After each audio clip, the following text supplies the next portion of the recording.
আয়ারল্যান্ডের কাছে সিরিজ হেরে, ইংল্যান্ডের কাছে সিরিজ হেরে ভারতীয় দল লজ্জার আগুনে জ্বলছিল।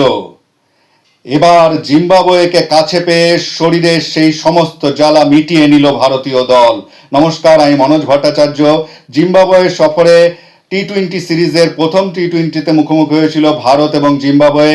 টসে জিতে প্রথমে ফিল্ডিং করার সিদ্ধান্ত নেয় ভারতীয় দল। ব্যাটিং করতে নেমে ভারতের আঁটোসাঁটো বোলিংয়ের সামনে ভেঙে পড়ে জিম্বাবুয়ের দল। শেষমেশ মাধবের 39, মারুমনির অপরাজিত 27 এবং রান বলের 26 রানের উপর ভর করে জিম্বাবুয়ে নির্ধারিত 20 ওভারে 7 উইকেট খুইয়ে 125 রান তোলে। ভারতের বোলারদের মধ্যে ময়ঙ্ক যাদব 4 ওভার হাত ঘুরিয়ে 18 রান দিয়ে 2টি উইকেট নেয়। অপরদিকে প্রিন্স যাদব 4 ওভার হাত ঘুরিয়ে 19 রান দিয়ে 2টি উইকেট নেয়। 126 রানের লক্ষ্যমাত্রা নিয়ে ভারত ব্যাটিং করতে নামে। এরপর শুরু হয় বৈভব ঝড়। বৈভবের তাণ্ডব শুরু হয়। মাঠের চারিদিকে 4 আর 6 এর বন্যা বইয়ে দেয় বৈভব।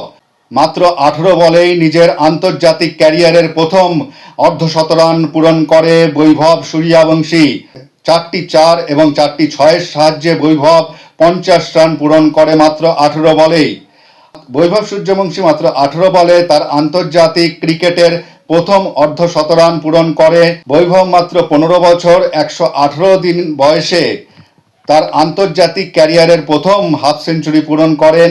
বৈভবই হলো সর্বকনিষ্ঠ খেলোয়াড় যিনি এত অল্প বয়সে অর্ধশতরান পূরণ করলেন। ভারতের হয়ে সচিন তেন্ডুলকার এই কীর্তি করেছিলেন, অর্থাৎ তিনি সচিন তেন্ডুলকারের রেকর্ডটা ভেঙে দিলেন। এর আগে ভারতের খেলোয়াড়দের মধ্যে সচিন তেন্ডুলকারই অল্প বয়সে আন্তর্জাতিক ক্যারিয়ারে অর্ধশতরান পূরণ করেছিলেন, তবে সেই রেকর্ডটা কিন্তু বৈভব সূর্যবংশী ভেঙে দিলেন। বৈভব 19 বলে 50 করে আউট হয়। ঈশান কিষান 35 রান করেন এবং সেই সঙ্গে শ্রেয়স আয়ার অপরাজিত 28 রান করলে ভারত 13 ওভার 2 বলে 3 উইকেট খুইয়ে 126 রান তুলে ম্যাচটা 7 উইকেটে জিতে নেয়। জিম্বাবুয়ে বোলারদের মধ্যে ব্লেজিং মুজুরবানি 4 ওভার হাত ঘুরিয়ে 26 রান দিয়ে 2টি উইকেট নিয়েছিলেন। প্লেয়ার অব দ্য ম্যাচের পুরস্কার দেওয়া হয় ময়ঙ্ক যাদবকে। তবে এই ম্যাচের মূল আকর্ষণ ছিল বৈভব সূর্যবংশীর। বৈভব সূর্যবংশীর ব্যাটিং তাণ্ডব দেখে মন্ত্রমুগ্ধ হয়ে যায় সবাই। বৈভবের সেই ইনিংসটাই কিন্তু এই পুরো ম্যাচের মূল আকর্ষণ।